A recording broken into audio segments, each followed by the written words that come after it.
And we are live. Hello, everyone, and welcome. How's everybody doing today? Yeah, Doing we're good. going. Awesome. We're going. Chugga chugga.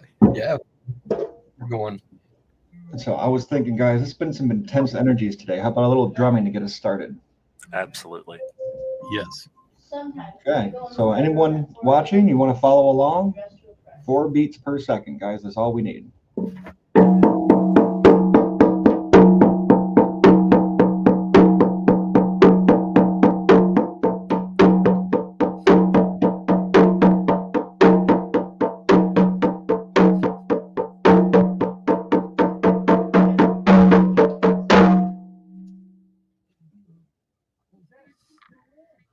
You know the cool thing about Thank you, Mike. Thank you. Thank you. my Today's show is about energy working, right? absolutely. And I was sitting there, Chrissy sat there and goes, "Hey, we need to do a show." She said, "Energy working." I'm like, "Yeah, let's do it." You know. And then I came up with this epiphany of, wow, I learned been learning so much that I blurred the line in my practice of centering, grounding, and going right into my energy work. hmm You know what I'm saying? It becomes so, ooh, you do it. Oh So, yeah. would you guys like to explain to me how you guys, per se, go into doing energy work? Ooh. Absolutely.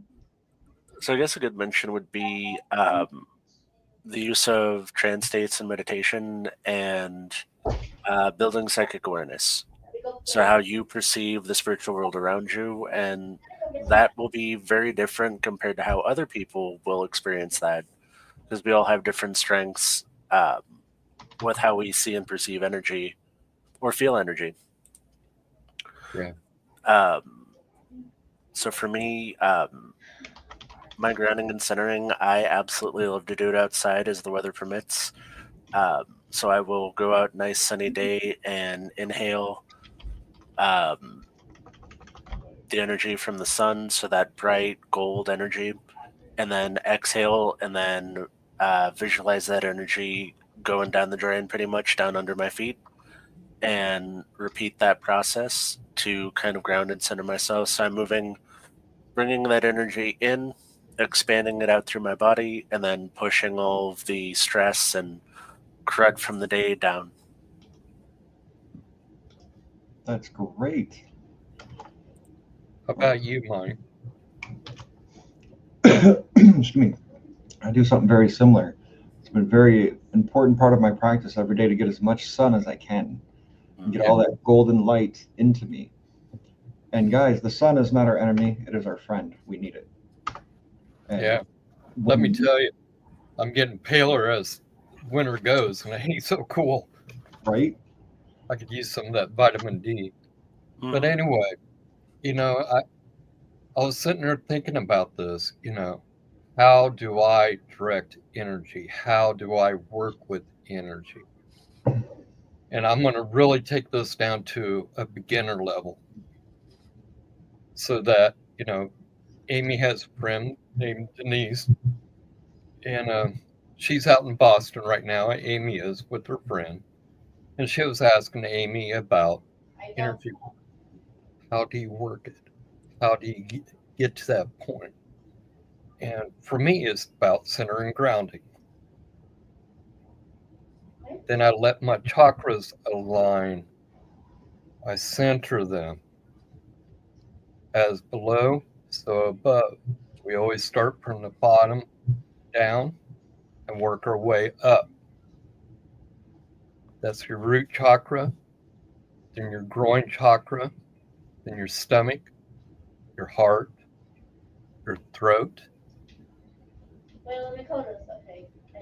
your third eye, then your crown. All of those are very important. Very, very important. There's 7 of them. So they're very key. Then we say what? As above, so below. We let the light invade our body. We push all that darkness out of us. But this is the big key where a lot of people, to me, mess up. They forget that the roots travel with them within the circle or outside of the circle. We keep that divine connection. We should also look at this is the point where you want to do a chant. I feel the power, I embrace the magic, something along those lines. Very important, especially if you're a beginner. Keep it simple. Don't worry about colors. Just go through and get familiar with centering and grounding. Because what a lot of people become unaware of is even when you're doing spell casting, or whether you're doing ritual work, centering and grounding is where your energy should come from below, from above. Do not use your personal energy. What Oh, yeah, happens what happens to you when you use your personal energy too much? I bet we all three of us can. Well, yeah. Oh, the first thing that came to mind was the you guys had a gentleman join a circle who did not know how to do energy work, and he was acting as high priest for this ritual. And he had so the rest of the coven is directing energy at him to send up, and he did not know how to do that, so he got blasted by, I don't know, like 20 witches, and then was like complaining that he was absolutely sick for days. And he didn't know how to ground. He didn't know. He had no concept of how to release the energy. And so he got stuck with a mixed bag of energy from people that he didn't know that well, which is part of the reason that, well, I'm not opposed to doing public rituals. It is a very much different energy. Yeah, it is. You're, and there's always like a level of caution involved because you don't know who's standing next to you and what baggage they have with them. Yeah. And now, the reason why I said that is because I want people to know there is a difference of centering and grounding and preparing yourself for spell work and ritual work. Okay, there's a big difference because if you just center and ground and you don't feel it in your palm, the palms of your hands, you don't feel it vibrating up and down your chakras, you are not centered, you are not grounded. Feel the magic, okay, if you want to call it whatever, I feel the vibrational rate. Be truthful with yourself because it can make a difference between doing magic and doing magic making yourself sick. Don't use your own personal power. Always use that which is from the heavens and the underworld. Know the difference. Please know the difference. Because there's a big difference in as far as like the vibrational rate. Some people call it frequency wavelengths of doing lower magic versus higher frequency when you are truly sounded, a very sound grounding, and you are connecting. You're the conduit. You are connecting, and you're pulsating. It almost feels like electricity running up and down your spine. I like the metaphor for all of my concert goers. When you're in the front row next to those speakers and you can feel the sound moving over you, It's almost like that. Yeah, yeah. It's like reached down and touched a speaker that was up really loud, and you could Yep. have sworn that you got shocked. Hmm. That's what magic feels like. It's that almost like that pain of ow, but it isn't really pain. Hmm. But not everybody's going to necessarily feel it. All of our senses are used to perceive energies, and everybody's kind of got their own sensation with it. I've met people that smell energies, and I was absolutely fascinated. Like, people had um, different odors about them, and they could pick up. We could essentially, she could smell when people were lying, and like negative energies, positive energies on people. But the most common ones we see are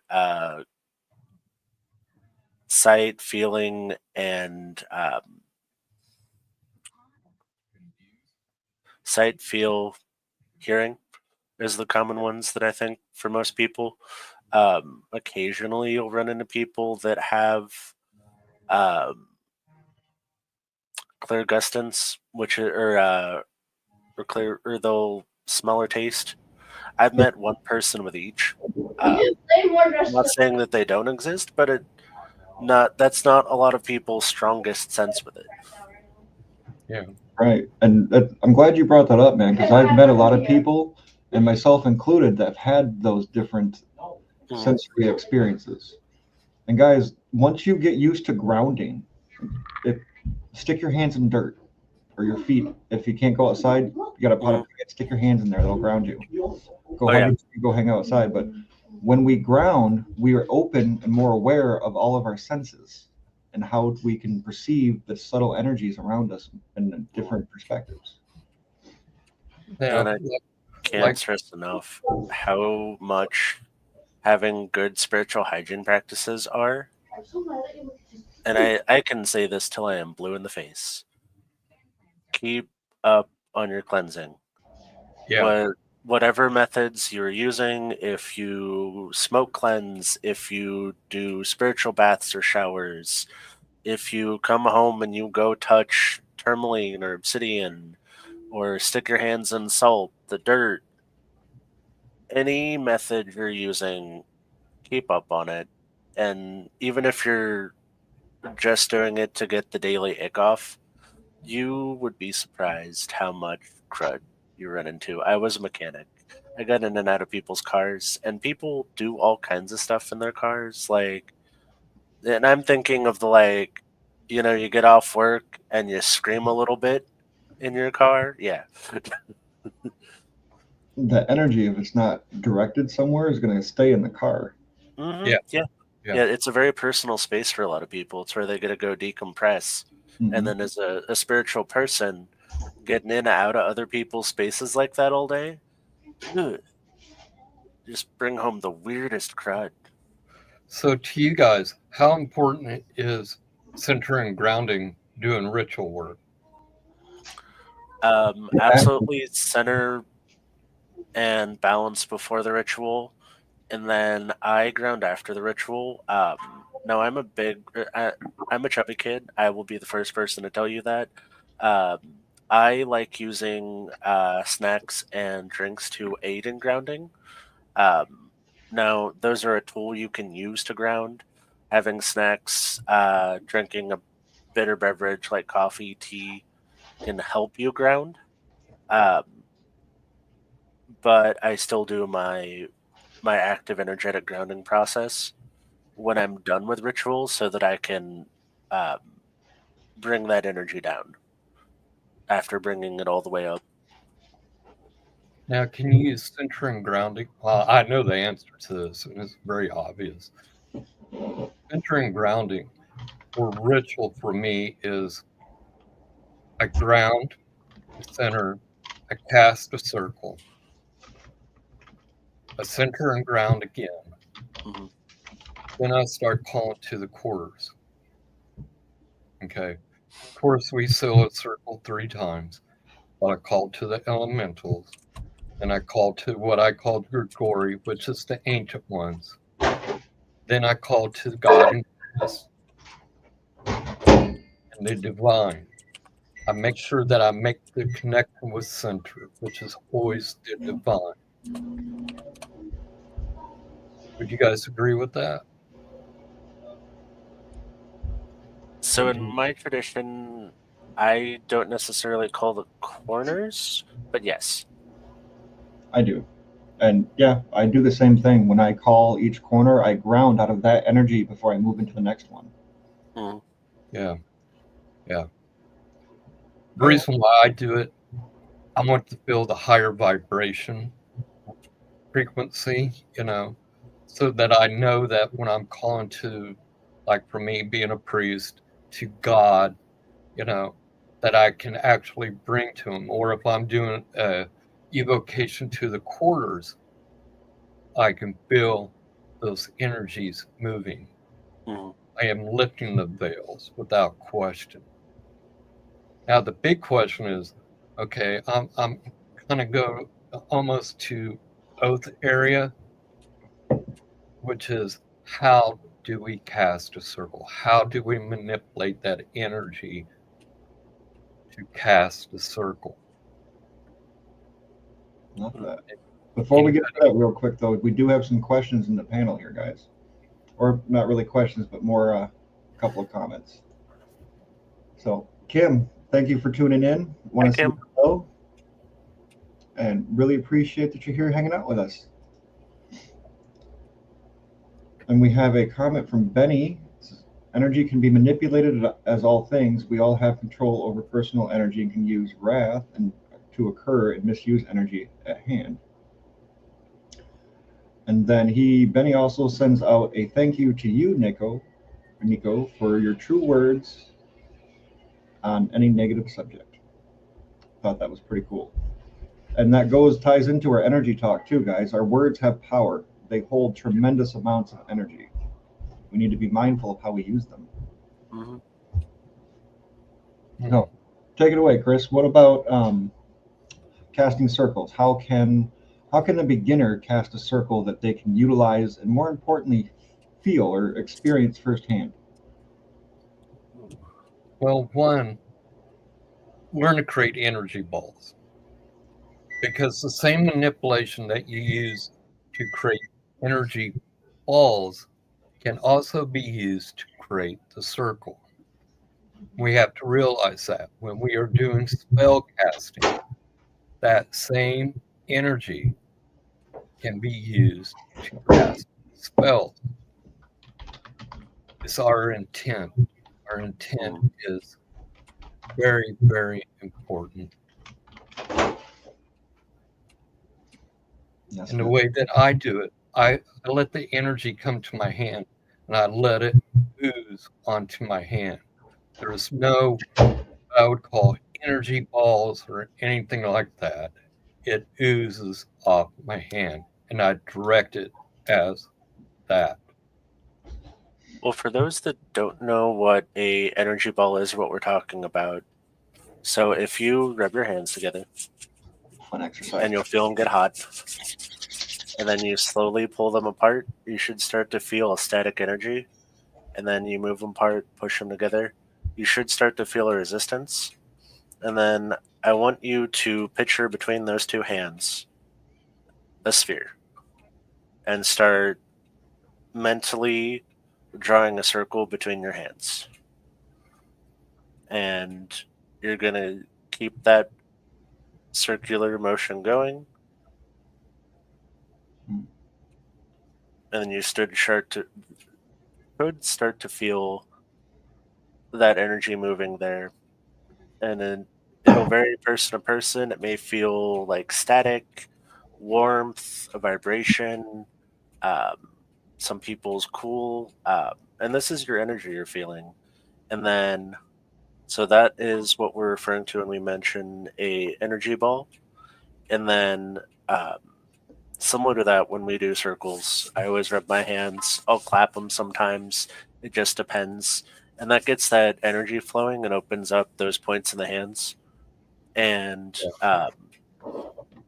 Some traditions will use tools like the wand, a sword, an athame. You can use your fingers as well to direct that energy for the circle. And then it varies on, am I outside doing a ritual? Am I inside doing a ritual? If I'm outside, I'm going to physically walk the space and carve that out and then turn that into a sphere. So I'm going to walk around and form a circle, and I'm going to take my finger or my wand and picture almost like a laser coming off of it. And then I'm literally carving that through the space. And then I'm going to stand in the center, and then I'm going to solidify that energy all the way up and all the way down below us into a whole sphere. And that's kind of how a ritual circle looks for me. And then if I'm here in home, uh, I make the circle larger than my ritual space. You too. Yeah. It's easier for my brain than, I have maybe a 4-foot space between my desk, my altar, and my bookcase. And I'm also a folk practitioner. I don't do full ceremonial magic very often. So I don't need or have a dedicated ritual room as most people probably don't. I would absolutely love one, but That would be Yeah. fair. The energy that we're talking about is different than chi energy. Chi it's the same energy, concept, the same application. But chi would be like the prana, the energy coming from yourself. yeah, But Versus well, you can do it that way. We're talking about using the connection between the earth and sky and balancing those energies through yourself so that you're not exhausting your own energy. yeah, Working with friends, not alone. yeah. And I'm glad you brought that up, Nico, about the circle, because when I cast my very first circle, when I first started, I didn't feel a circle. It felt more like an egg, like an oval. And that really confused me for a long time. And most new practitioners that I've met don't understand the concept that when what we're really doing is creating a bubble around us. Yeah. Just Mhm. a circle. That Yep. was my problem too, is when I first thought it was like, okay, so we're like etching a literal circle into the ground around us. And I mean, that absolutely does contain the energy, but you're making a cylinder, essentially. Like going up and down, you're making a cylinder. Right. Whereas I the, visualize a basketball, or like yeah, the hamster that's in that clear bubble. yes, Yeah. yes. Where You know, for the purpose of creating a circle in a ritual is to contain the energy that you're raising to release for the goal, for whatever your spell is. Uh, so it's like a water balloon. We're filling up this water balloon so that we can pop it and let it all go towards our goal. yeah, But Yeah. it also prevents outside influences outside of the ritual space from interfering, whether that's spirits that are local to your area, other practitioners, people around you, what have you. Like, I've done circles in parks, parking lots, protection bulbils, wherever, like, you get that gross feeling and you're like, go away. yeah, yeah. But to me, it's also important to realize that when you're centering and grounding, don't question yourself. Did I do it? Did I not? Don't question it. When you're casting circles, don't question whether you did it or not. As I will it, so shall it be. You know, have that into your conscious and do it so much. For me, I guess I did it so much that the lines blur. You know, it's like an automatic, yeah, let's do it. I want to Mhm. go home. I want to step in between worlds. I want to unmask which I can't see in this mundane world. I want to see into the next. Go in with that consciousness. But always remember, never doubt your ability because everything that we're talking about is divine birthright. No matter what your religion is, you know, everything that we're talking about here It's for everybody. Oh yeah, it's not tied to a specific belief system or religion. The meditative practices and mindfulness and energy work is kind of a universal. But you do see it more in spirituality practices, New Age movements, and the pagan movements, but it is. I know Christians that are Reiki masters and people that are in all faiths that do it. Yeah. Me too. And that's the thing I love about energy work itself. It's a practice, not a religion. So can I ask you guys something here?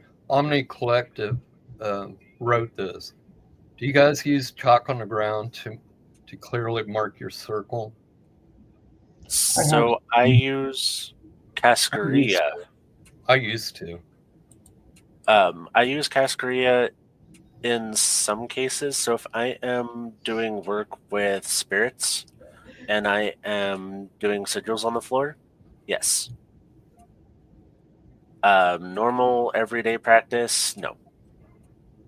If I was going to be a beginner and start casting circles, I would use salt. That'd be very helpful. Yeah. Now, if you have carpets, masking tape. My roommate was a ceremonial practitioner, and my upstairs is carpeted, and he got out black electrical tape and he sketched out his ritual circle and did all of his sigils and symbols on the carpet with electrical tape because I don't have hardwood floors up there. If you're blessed enough with hardwood floors and you don't mind cleaning up the salt or the chalk, absolutely. If this is a permanent ritual space, you own the home and you absolutely want to do it, and you can etch in or I've seen people paint permanent ritual circles in spaces. When I lived in Ohio, I owned my own home, and we had enough space to have a permanent ritual space, and that's what we did. Is we painted it, and then we etched in the sigils and the symbols that we wanted inside. Now I have a permanent one outside, but I could not bring myself to damage my wood floors. We used to, I used to sit there and draw out a perfect circle, then put a pentagram inside of it. Then I would have the symbol for God manifest, Goddess manifest, then a symbol for balance. Then at the four quarters, I would have the emblem for air, fire, water, and earth, and have that all done, drawn up the sigils. That's how I used to get into ritual work. I was very ceremonial until I had a Stragonet go, Thunder, hey, you become ceremonial. And I'm looking at him like, what? No. But he was right. Well, there's nothing wrong with that. I mean, there's all sorts of paths for everybody. And like, I'm a folk witch. Like, I use minimal tools. You give me somebody's kitchen cabinet, and I can do about anything you want. Yeah, give me some dirt in the kitchen cabinet. I'm very minimal when I'm doing magic. I very seldom use a wand. I very seldom use an MA. For some reason, I keep collecting wands. Like, people keep gifting me wands, and they're gorgeous. I display them, but I'm sitting there like, okay. Like, that's going to sit in my curio cabinet. Look pretty. Yeah. Yeah, I don't use. I'm very minimal too, but I do a lot of ceremonial magic. But still, like our whole body is designed. Our whole body. You are the tool. Yeah, we are. Yeah. I'm very much into, I guess, hand magic. Very Gandalf-y, D&D. Let's let the energy just fly, and that's the way I see it. That's the way I feel it. But that's the difference, is that we all come from practices and beliefs where energy work is the cornerstone, or like the one of the foundations of our practices, whereas other traditions don't, which I find fascinating because I'm sitting here like, how do people who don't do energy work do ritual? Like, my brain is not wired that way, so I'm sitting there, how, or that wasn't my experience. So if anybody in the comments does do witchcraft and does not use energy work, how does that look for you? I'm on it genuinely curious. I'm not saying that it's wrong in any regard. I just don't have an experience like that. Yeah, I have a one. I've had it for I don't know how long, quite a long time, and I very seldom use it. Mhm. But Raymond Grimassi said that wands are like a battery pack. When you're feeling really low, your wand is charged. You know, I get it is important, but to me, it's not really that important.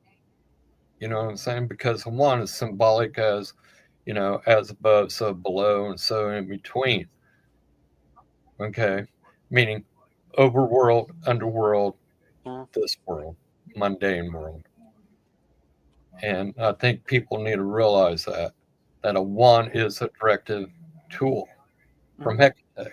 It took the place of a staff, I do which love a good staff, though. You do and have staff, not a I got a wand. staff behind me that was Mhm. gifted to me by our first high priestess, and I got to do some work on it. Well, Mhm. anyway, it's like the the wand, the staff, and the broom. They're all symbolically a Mhm. representation. It's the same way as the hearth in the hollow of a tree. Same representation. You You forgot one for the kitchen, which is the spoon or spatula. Yeah. Yeah.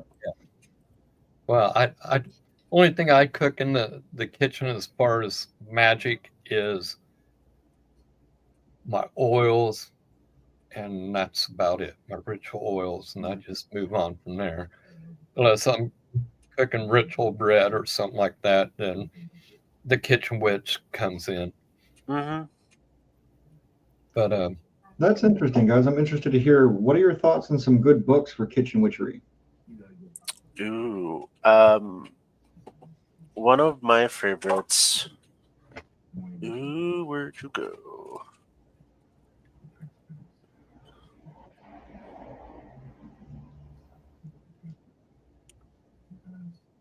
The Herbalist's Guide to Kitchen Witchery, I believe is yeah, the name of it. yeah, And it this book's goes over using. like a bunch of recipes and their magical correspondences. It's got like lavender lemon fizz, which is a homemade fermented soda, which I've taken to rituals.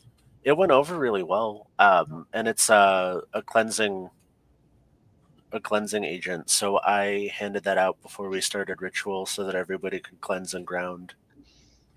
Yeah, yeah. Uh, That is very cool. mhm. Thank you. So can we back up a little bit, you guys?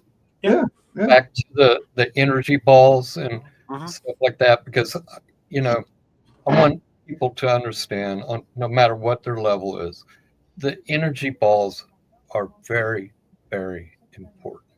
And Hmm. this is why I state this is because one, when we step in between worlds,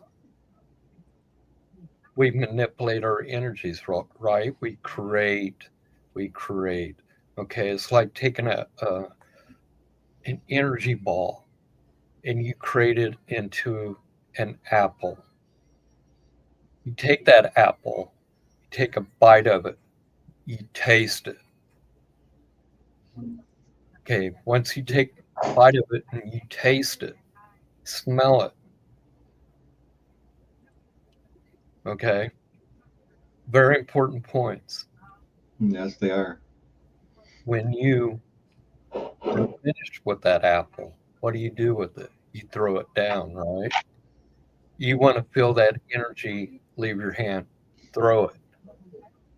Literally, throw it. That apple is there. You keep repeating this process until it becomes real. Mm. You don't want no Memorex stuff. If you're old enough to know what Memorex is, it's a cassette tape that you would copy an album on or another cassette onto or your voice. Is it real? And that's the point why I brought us back because we want our magic to be real. You want to feel it. If you want to reach the God and Goddess, stepping in between the worlds, make it real. Don't play this chuckle game of, aha, I talked to the goddess. No, make it real. Make it very real. Your Athame and your wand are very important.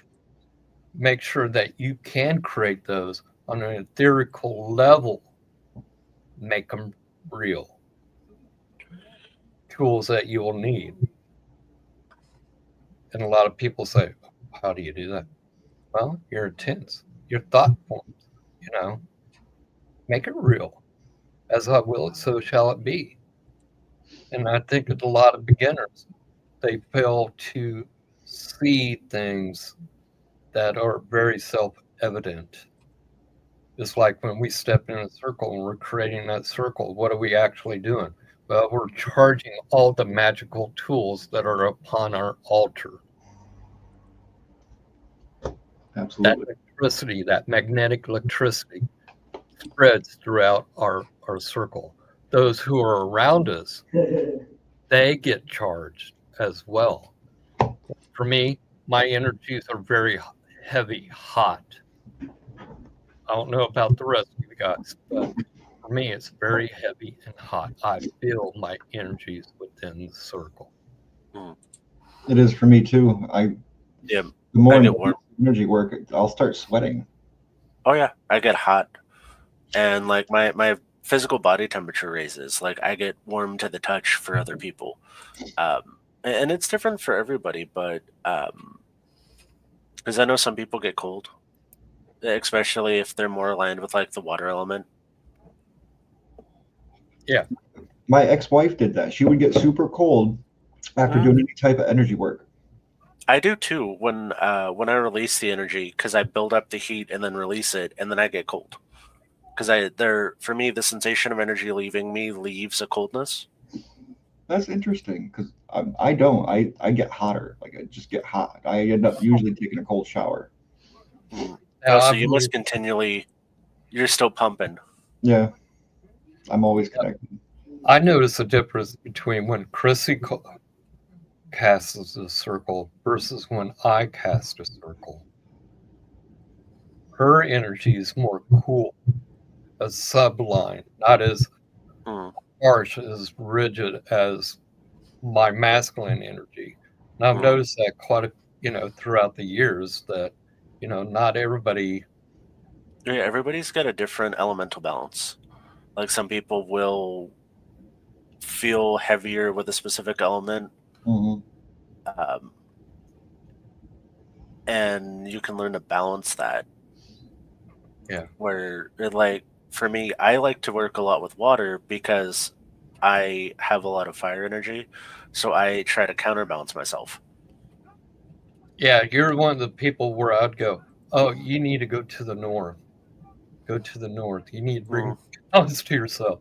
But Yeah. Mike, you got a question there See, from Benny. uh, get to it in just one sec, Benny. But Nico, I do the same thing. I have a lot of fire in me too. And guys, look at your astrology chart. That'll tell you all the elemental energies that Mm. what percents they are. And so that's super cool. And Yeah. then, as a shaman, do I use witchcraft? Yes, I do. And a lot of shamans, guys, will tell you that they don't like witches or witchcrafts, which, no offense, that's just some people's personal preference. Well, it's a cultural connotation. Yeah. Could be. Where they, like, in some regards, like, witches in a lot of cultures are seen as the antagonist. They So it are. holds a different connotation when you're trying to accuse somebody. Accuse isn't the best word for that, but when you're implying that a shaman does witchcraft, like some of them, from a cultural perspective, may not take that kindly. Yeah. But essentially, we use the same techniques and the same things that is used in the craft. So I view it as one and the same. Mhm. And personally, as shamanism being one of the oldest practices that we know of, I kind of view that the craft kind of is like has a stem from shamanism. I I agree. think all energy Yeah, work does. historically, it did. It derived. Yeah. Because And both witches and shamans use trance states, whether you want to call that meditation or the like, to get into their practical states. The energies work are different, though. At least kind of different. So I also have a background in shamanism, and working with animal and plant spirits does have a different energy, but I would still classify it as witchcraft in a way. But it's a very there's some different processes. yeah, there is. And I'm curious though, why? Yeah, I could see that being because that still is the craft. Hmm. So that's very interesting. That's an interesting perspective, man. Thank you for sharing. Because calling in animal totems, you can almost correlate to like calling in the quarters. I do. I call in my totem sometimes as Yeah, a, I'll put them where the quarters would be when I do work with them. So I'll put one front, one behind, the sides, one in me. Yeah. it's very cool. I do too. And if I can, I'll put one above to hang from the Hmm. ceiling too. Yep. That is very cool.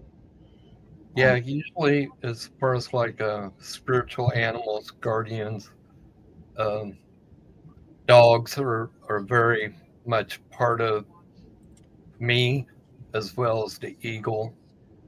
You know, the eagle gives me sight, gives me the perspective from a range, lets me know, oh no, trouble's coming. You Mm. know, I see that, I feel that. Can I tell you exactly what trouble? No, but I use the dogs for protection. Hmm. In other words, somebody casts magic at me, they're coming after them. I use them as a familiar. Some people would know them as a demon, daemon. Well, that's Okay. your familiar spirit. Absolutely. And like I have a tiger that is one of my spirit allies that I use, Mm. and they are very similar in nature to a familiar in the way Yeah. that we interact together. Yeah, I I keep them very close. You know, and a lot of us don't realize that we have angels with us, some sort of vague that watches over our shoulders. They whisper in your ears, you know, and people don't realize that. That is part of our inherent right as witches and shamans. You know, people have to realize that this is part of their energy work. This is where people can call out to our familiars, to our guides, to help us aid us into raising energies within the circle and for our spell casting. It's very important that we realize that. That's why I kind of steered us back to this, is I have an because, go ahead. interesting question. So this might just be from who I learned energy work from, but so my mentor taught me to you can create a filter on a door, like through a door frame. Mhm. So you open up your hands and then trace the door frame and then fill in your door frame, and you can program that to prevent certain things from passing through. Is that something you guys do too? Yes, Absolutely. Yeah. I don't call it programming. I just open it up. Well, you're setting I it, yeah. visually, I Setting visually see it opening when I cut the doorway. Then when I seal it, I visually see it healing up. But we was also taught that once you leave the circle, you cannot enter back in. Hmm. That's interesting. Let's talk about that for a minute. Core or door cutting, because I was taught to cut a door, which does weaken the circle energetic wise, but that Yes, allows you to move within and out if you need to. yes, It yes, varies for me, public or private. So public, we have a permanent door that's marked with 2 stones, so that because our public rights are all ages. So we have small kids, people need to go to the bathroom, whatnot. It's generally more of a casual experience than, say, like my private rituals with a coven would be. Um, those typically we try not to go to circle if we don't have to. Um, and then I require that they do a cleansing when they enter back into the space. Make sure they're grounded and centered. That they didn't bring an energy in from outside of the circle that's not supposed to be inside the circle. yeah, That's a good point. So I yeah. have a saltwater bowl that I keep on the edge of the circle. Have them wash their hands, and then they can re-enter. Now Nice. the reason why I said we can leave the circle but we can't come back in is because that is a time for a negative energy Yep. to thing to you, and then you bring it back into the circle. Hmm. That's why I have my cleansing set up after, Yeah. or outside of it, as a way to loophole. No, I'm just going by what I was taught. Hmm. I've always stuck pretty much to that. Yeah, But, there's absolutely nothing wrong with the tradition. Yeah, not at all. but I've also been known to use little kids under 13 to bring me things if something was forgotten outside the circle because Yeah, we believe that a child until they're age 13 cannot break the circle. Hmm. Hmm.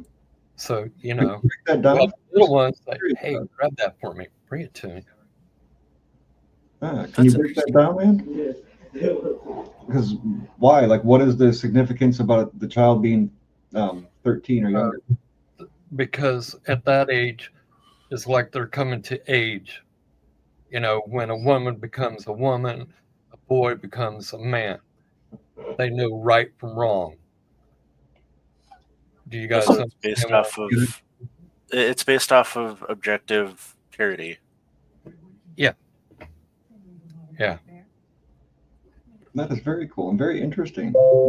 We never did that. We did. We would use if something was needed, we would send someone out, usually one of the people in holding the circle space for it. So we would have, when we did a public ritual, we would have people stand as the watchers, and if Mhm. we needed something, they would go get it for us. Yep. But real quick, so just for the audience, those people that were chosen for that task also demonstrated to us that they were very familiar and very aware of their grounding and their centering process. yeah, yeah. And remember, when all this stuff is going on, we're still centered and grounded. We're Mhm. still drawing energies from below and above. And that's what's really cool about everything that we're talking about here. We're still manipulating energies. And after a while, you're not so focused on, am I still grounded? You are grounded because you're the conduit. You are that tree of life and knowledge Mm. and death. You Yeah, are all of it. And people don't realize that, especially, the newbies. They don't realize, yeah, it's cool. it is It's very cool. cool. Practice it until you get it to know it, until you know the back of your hand. Make it a blur. It's just you reaching out to the goddess. Everything that we're talking about is a way to make that connection, to manipulate energies. Mm. I just call it the way, the old ways. That's the way I was taught. I was taught a triformist tradition, and I'm glad of it. You know, Absolutely. you I was know, taught very similar. you pull those energies up into you. Almost to an arrogance. Can you guys relate to that? Oh yeah, the what's the word I'm looking for? The enthusiastic trance state, the euphoria. Yeah, yeah, Use the exactly. word ecstatic. Did I? The stat, yeah, that's the word I was looking for. But Now, that's really what it feels like, because Mhm. those energies are moving. Like when I'm in circle and I call in the god and the goddess, those two energies are so powerful and so moving. I feel like a it state of almost it buckles my knees almost. yeah, It almost to the how can I say it? The vibrational rates move so high. That's all I want to do is lay down. Oh yeah, You I'll know? get so much adrenaline going through me that like I'm physically shaking. yeah. Yeah, And that's that's how we would teach the younger generation to channel and hold energies. Hold it until you start to shake and you can't stop and you can't hold it any longer, and then Mm. relax, just open. yeah, yeah. I think that everything that we're talking about is very important as far as like One moving the thing we should. energy and realizing that, for me, when I first started craft, it was all about alignment, alignment, alignment, center and ground. For me, it was about becoming the tree, you know, as Mm, above, so below, you Yeah. know, as it is below, so is it above, you know. And it was very shamanistic way of grounding. Then from there, it was about alignment. I would sit there and draw designs, sigils of earth, air, fire, water. I didn't worry about the spirit because I realized that I was the spirit, the creator at that time, trying to align to these different elemental powers, the primal powers of creation. Then I worried about circle creation. It was very important to get an understanding of that. Then when I understood that, then it was the beginning of the alignments to the god and goddess. mhm. And for years, I used no name, not Diana, not Hecate, not Aradia, not Archimedes. You know, it was God and Goddess. Why? Because I wanted the correct alignment for myself, my goddess, as a solitary practitioner, to know who my God and Goddess was. I think that's very important. Same way with the watchers, you got to get a rapport going. Mm. You just don't go, hey, I'm so and so, here I am. Howdy. It doesn't work that way. You build alignments. The You best get way to do recognition. it is, elementals, four quarters, then your God and Goddess. Understand how to create a circle. Never doubt it. Never ever doubt it. Scott Cunningham wrote about that. Hmm. You know, don't doubt what you're doing. Do it. And that's why I always say, as I will it, so shall it be. Or I will say, so mote it be. It's a little bit of arrogance, but when I'm that way, my magic works. One thing I want to point out is that you can do energy work without invoking deities as well. Yeah. Like working with like deity energies is absolutely fantastic, but it is not necessary to do energy work. You can do that through elemental alignment itself and working with spirits of nature. Yeah. I would not recommend a beginner to invoke, always evoke, because, as a beginner, you don't realize what you're stepping into until you go, oh crap, I'm into the mix here. Oh yeah, You and know? deity energy can be very intense. Yes. Yeah. And uh, at least for me, I was doing energy work and spell work about probably a decade before I got into working with deities. And I was on the shaman side of things, so like working with deities wasn't super appealing. I was working with the spirits and totally content. And then I had a shift in my practice, and got hanging around a bunch of theistic pagans, and I was like, "Oh, this is cool! Like, let me learn about the theology." And then I went from that to now I'm a theistic pagan. That's a great way to describe that, man. Because Hmm. I Yeah. went through a similar path too. I am a theologian. And anyone that doesn't know what that means is I study all religions. Mm. Math. Basically, that's what I do. Whether I retain it or not, it's it's good to for exposure. It's like I said earlier. I practice a triformist tradition, but the big question is lately has came in my head: have I bastardized my tradition, what I have followed, into being an eclectic? Um, yeah, yeah, because I am influenced by different authors, different people from different traditions. You know, uh, Well, I think that's part of the beauty of it is that we're in living traditions, and they're ever changing, ever growing. Because I went from Wiccan to shaman to Norse pagan to folk magic practitioner, and like it might change again. Who knows? Like I may learn something and fall in love with it and keep going. Absolutely. I went through a similar path. I started out with Wicca and then moved to shamanism and then started getting into ceremonial magic yeah, and every blend from there in between. Hmm. yeah. There's nothing wrong with none of that, because that's how we spiritually grow. You Right. know, I tell people try on as many hats as you can until you find one you like. it's like when I first started coming to magic, having that interest, I thought, well, my ancestry goes more toward, the Mm. Celtic tradition of the Ossetru.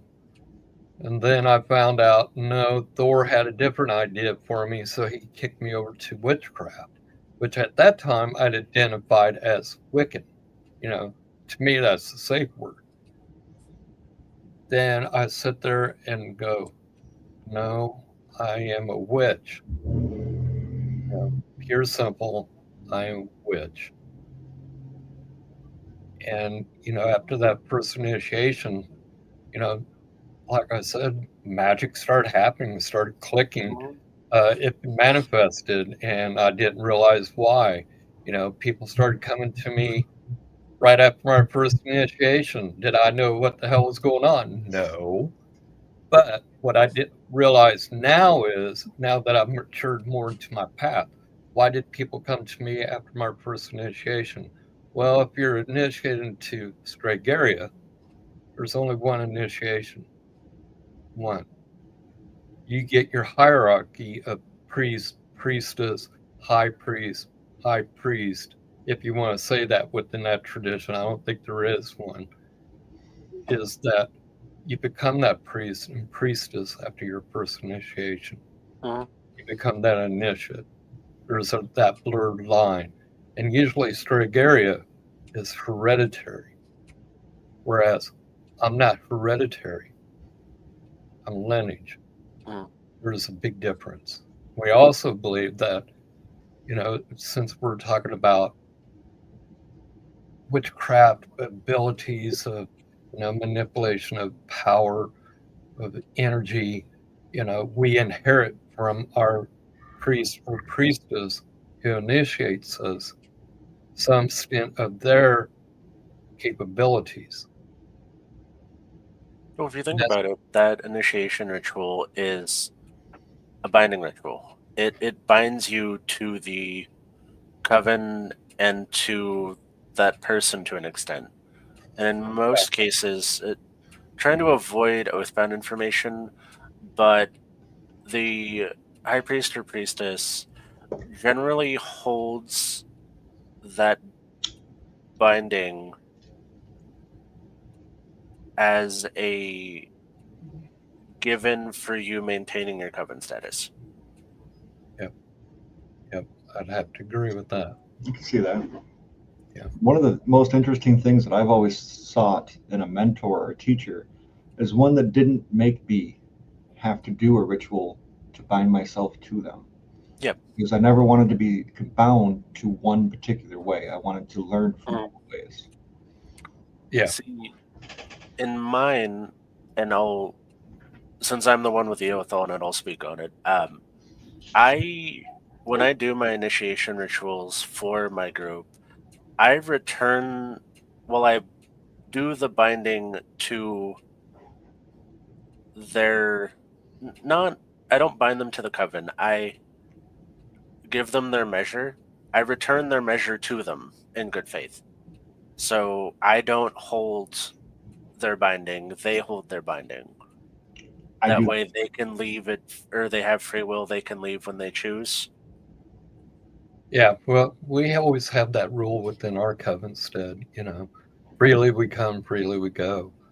If you leave, please leave in peace, Yep. Yes. But there's always that binding from taking their measure. That a lot of people don't understand what that is, and I can't really go into it ethically without being an oath breaker, and I don't want to do that.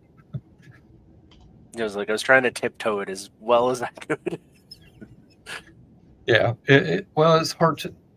It's easy to explain, to blurt it out, but when you're on something like this podcast, you don't want to blurt it out, Right. because to me, I have never read it. I have never read it within the pages of a book. And when I don't see it in somebody else's handwriting and it's out there publicly, I won't talk about it. I will sidestep it and say, well, maybe you need to go look at this book, or, look, you know what I'm saying. Yeah, go ahead. That way you keep face, So all you people who are learning about witchcraft, make sure you keep your oaths.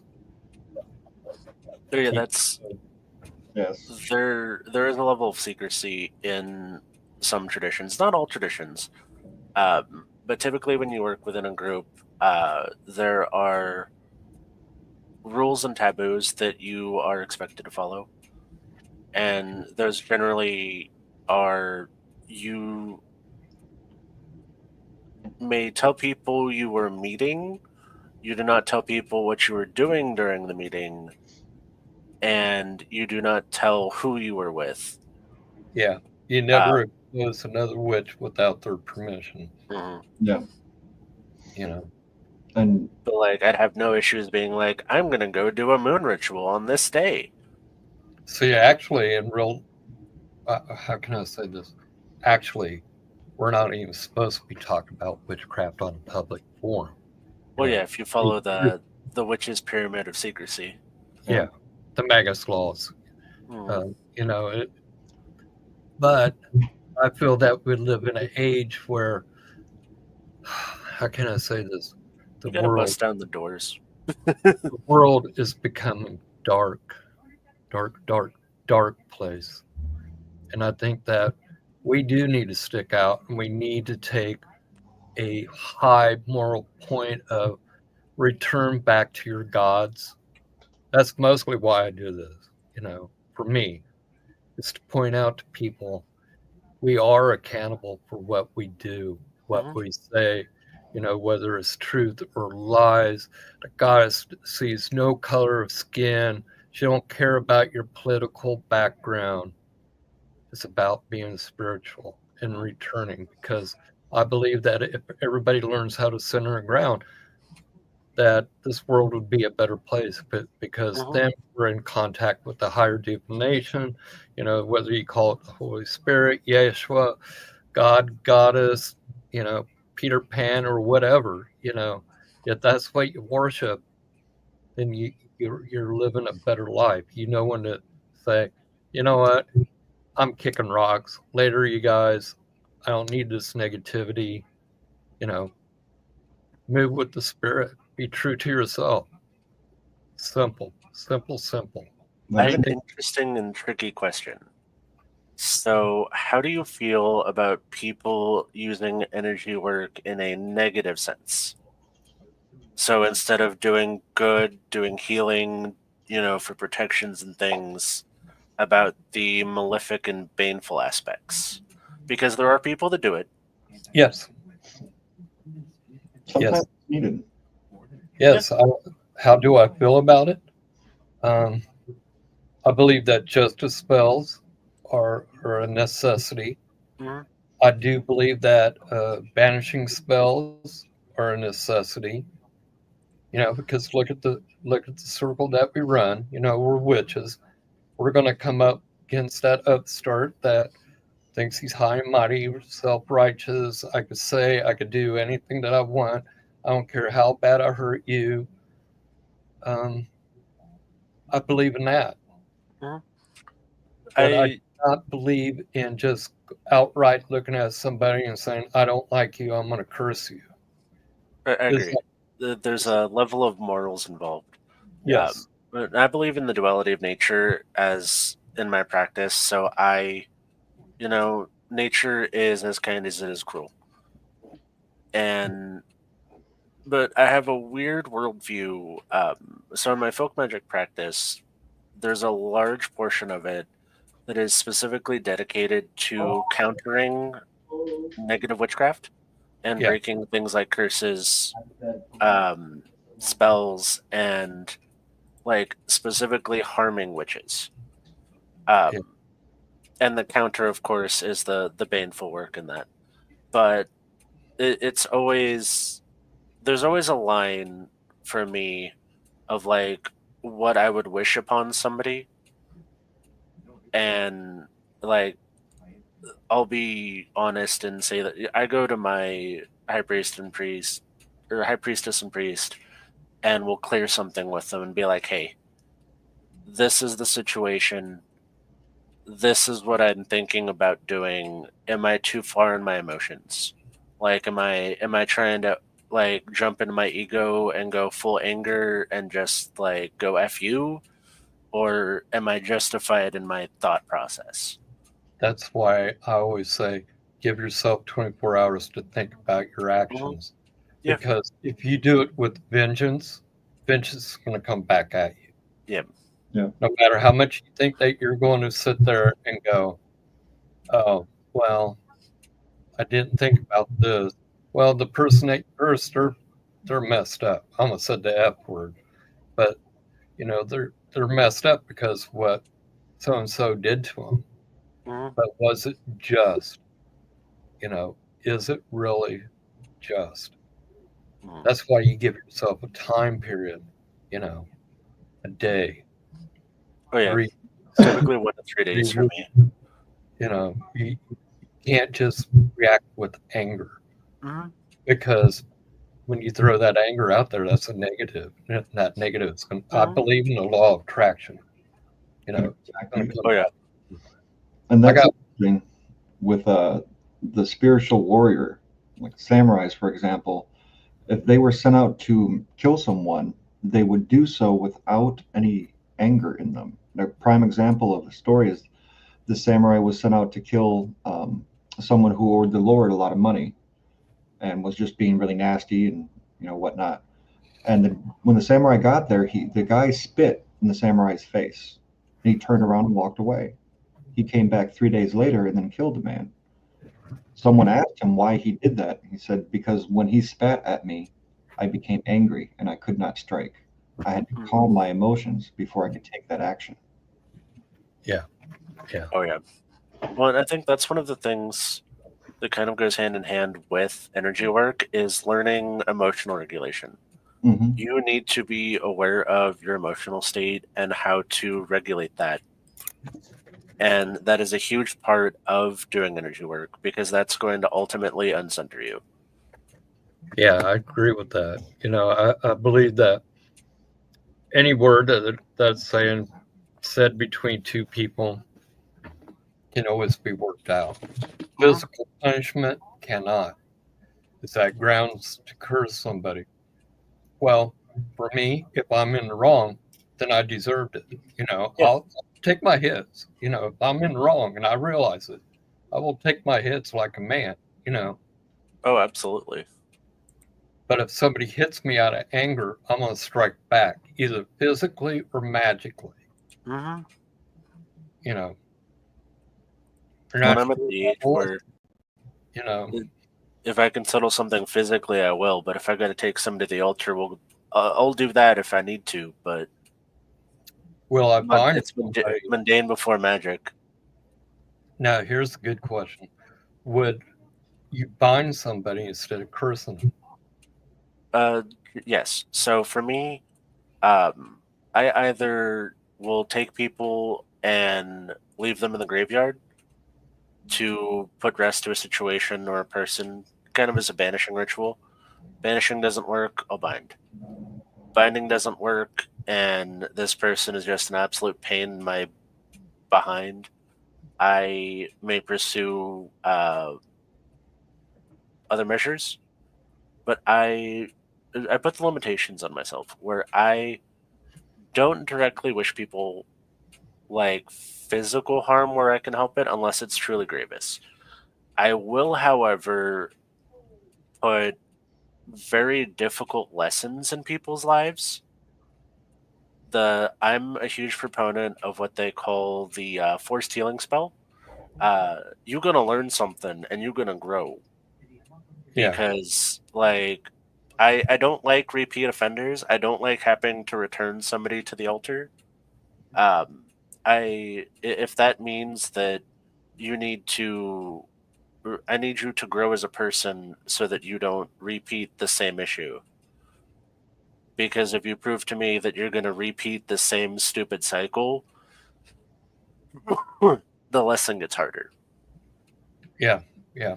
I agree with you. You know what my favorite thing is?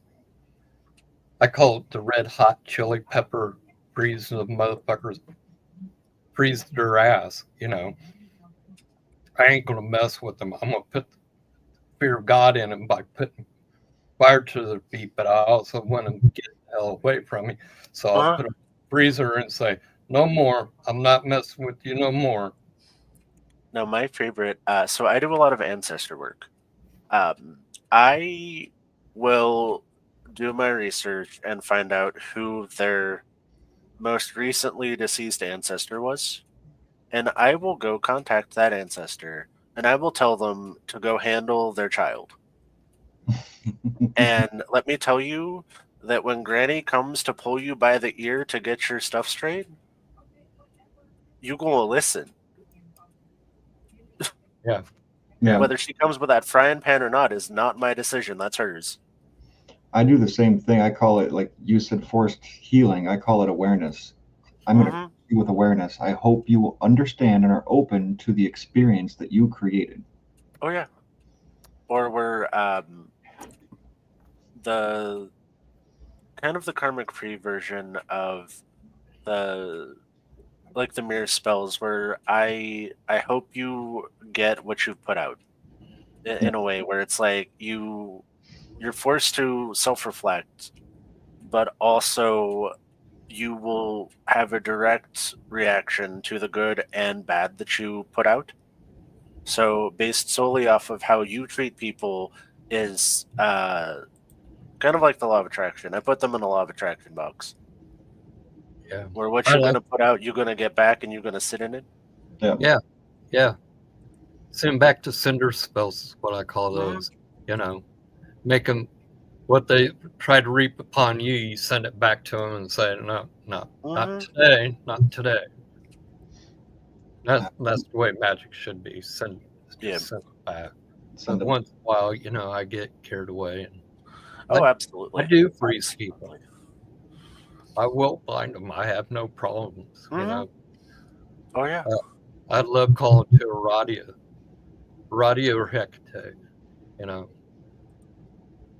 I had one recently that I made that I don't know.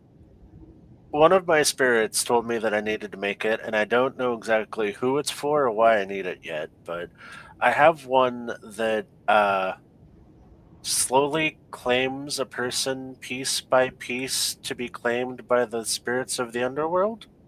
yeah, And I don't know why I needed that, but I'm interested to find out. yeah, yeah. Careful what you wish for, my friend. I know. But I'm sitting there like, okay, y'all had me write this, and I'm horrified but also intrigued. We're not trying to scare nobody. No, And no. I'm all about 99.99% of the time. I am about healing people and helping people, and I try to do the absolute most good that I can. And but I am very protective over my friends and family. yeah, No. but one reason we're going into this is because it's part of the energy work. We Yeah. want people to see, there can be repercussions. Mhm. Well, and on the flip side of that is how do you, we can get in, how do you remove negative energy off of yourself that other people may be throwing at you? Like spiritual hygiene is Important. so important. Yes. Like, Yeah. and whether that's, you know, salt scrubs in the shower, curse breaking herbs, your, you can put salt in your hand sanitizer, take it to work with you, sanitize your hands and get some grounding and get all the crud off of you.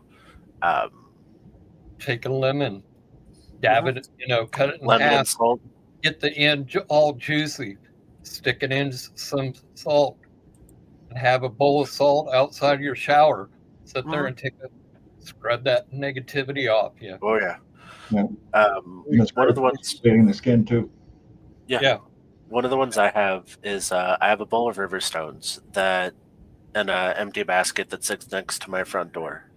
And whenever I had a bad day, I would come in, pick up a stone, and I would sit there and think about, how bad my day was. And then those go into Protection the empty jar. amulet, Mhm. protection amulets. And then once that jar is full, I go take it down to the river and I cleanse everything off and bring them back home and start over. Yeah. But having that check at the front door saved me a lot of grievances with my spouse because I had or noticed a pattern where I would come home and energetically just barf on my spouse and then realize this pattern of the first thing that I do when I come home is just spout negativity at my partner about how gross my day was. And then sitting there thinking, so my spouse's first instance of seeing me when I get home is negativity. And sitting there okay, so if every time you see me, it's a negative engagement, what happens? Yeah. And I didn't like where that thought process went. And I was like, let's stop that. Yeah. I like using Great idea. Yes. bottles to repel negative energy. Hmm. Because I've made them to where they either collect the negative energy and hold them, or they send it back. Yep. Yep. And I love doing that. It to me is better than just actually binding or Hmm. cursing somebody, because I believe in try to keep your soul and your spirit as clean as possible. Yeah. I don't want to carry other people's credit around. You know, That's so, theirs to carry, not ours. Yeah. One of my favorites is picture like an energetic squeegee, and you're in your hamster bubble, your aura, and I literally in my head, I'm squeegeeing down the inner walls of my aura all the way around. yeah, I have a big practice of enabling the house for protection. Hmm. Like White Raven, you watched a few of her videos. Oh, I love yes. Yes, There I are. love this woman. I love this one. Well, I'm anyway, I bought paranoid some. when it comes to protections. Yeah, she's a little bit more than protection, man. She'll lay Oh, the I do too. Oh, I do too. whoop up on you really quick. But Oh anyway, yeah. I went to her store to check her out, and she had some black salt with some silver. So what I'm using for protection is the black salt with silver. That's And interesting. I wonder why she included silver in it. silver, think about it. What's it align with? Well, it aligns with the moon, but I'm trying to It process. aligns with the goddess. See, my black salt has chili peppers in it and thorns. because I made mine into return to sender. Well, that's a little bit different. Yeah, but I mean, like, if I don't want you to just back up, I want you to back all the way up. And go that way. Yeah. That's why I like using witch bottles, because I'll take a magnet Nice. Oh, yeah. inside of it, and I'll put some special sauce on the inside with some pins and needles. I'll let you know when I'm. You know, I'll let you know. and What do I'll we charge at? it with the special intent to send that energy back, and make them Mhm. pay or even think about touching me. Yeah, and like to put in perspective, like the level of wording that I go into, I ward against wrongful divination.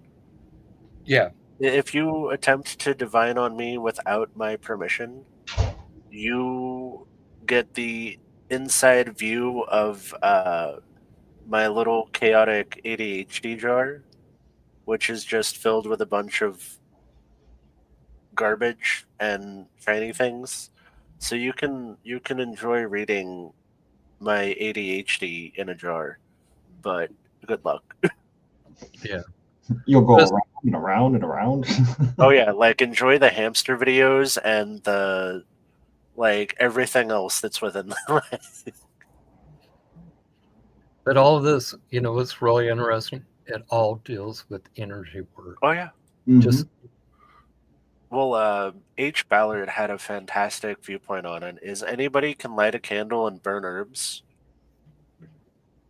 but if you don't put your intention, your energy work behind it, it's literally a candle. yeah, that's exactly it. It's everything. Your attention is the container. Yeah. It's very interesting. And guys, unfortunately, I do have to jet. I got some clients reaching out to me that I need to go to attend to. Well, Have fun. everybody, thank you for joining the show. We're going to have to go back into this topic, and really, really sit down and Get I into would techniques and like to go into actually all three of us center and grounding. Maybe we can pull Sherry in with us. Center and ground, create an energy ball between all of us at one time. throw it back around. Yeah, that would be so fun. Because if people don't know, you can do energy work remotely. Yes, and it's you super can. easy when you have the image of somebody in front of you like this. And well, not necessary. Like this is the perfect vehicle for us to toss energy back and forth. And I mean, we're already doing that, but on a conscious or more conscious level. No. Yes, I would love to do that.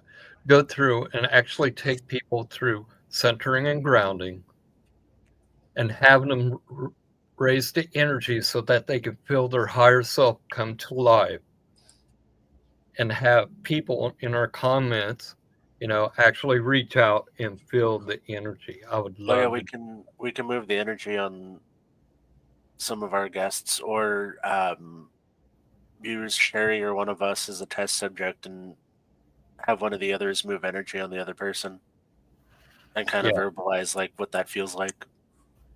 Yeah, That'd be cool. That'd be fun. Yeah, I'm totally down for that, guys. Me and Scott Cat's done this before, where I'm here and she's out in New Hampshire. You know what I'm saying? And she would have her students, and she'll create energy balls and stuff like that. Then we focus on each other's hands. We pick one person, and then we start moving that magic forward. And I would love to do something like that. Oh yeah, I had that. So that way, summer class. We will succeed at two things. One, those who are not awakened, aligning properly, we can break through those obstacles for them. We can awaken their third eye and get them moving down a path of light. You know what I'm saying? Do the right thing by them. Mm-hmm. Absolutely. I think that would be fun. Yeah, I think that'd be a blast. Well, you guys, got to go, Mike. Thank you so much for joining us. Yeah, thank you. My I, pleasure. I think Mike is figuring out that me and Nico can talk the ears off of Wooden Indian really quick. I love that. It was a great conversation and learned a lot too. Oh yeah. But And yeah, everybody, tuning um, if you want to join us, you're more than welcome. Mhm. Thank you so much for joining us. Mike, love you, brother. in. Love you, brother, too. Nico, you Much take love. care, brother. I'll do the heart, but I can't. You I'm can do half. the single hand one is this. I'm doing the half moon here. But Or like y'all, love and light, merry part. Have a blessed evening. I had a lot of fun. Thank you so much. Bye, guys. Bye bye. Bye.